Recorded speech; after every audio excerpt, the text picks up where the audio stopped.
Hello everyone, তোমরা সবাই কেমন আছো? আমিও খুব ভালো আছি মানে বুঝতেই পারছো আমার গলার আওয়াজ শুনে প্রচণ্ড পরিমাণে ঠান্ডা লেগেছে।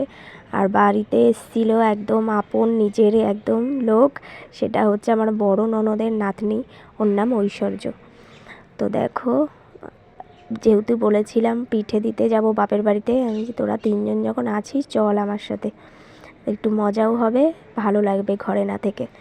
তো নিয়ে গেছিলাম ওদেরকে, আর রাস্তায় যেতে যেতে এত মজা করেছি। আর বাচ্চাদের সাথে থাকলেও জানো তো অনেক কিছু শেখার আছে, যেটা আমি অ্যাবজর্ব করি মানে ওদের কাছ থেকে। আর বাড়িতে গিয়ে দেখো আমার বাবা এত হাসির কথা বলছিল, ওরা খালি শুনছে আর হাসছে, ভীষণ মজা পেয়েছে।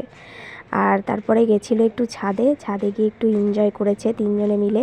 আর ঐশ্বর্যর একটু পড়া ছিল, ওর জন্য তাড়াতাড়ি বেরিয়ে গেছে। ঐশ্বর্যর আমার বড় মেয়ে।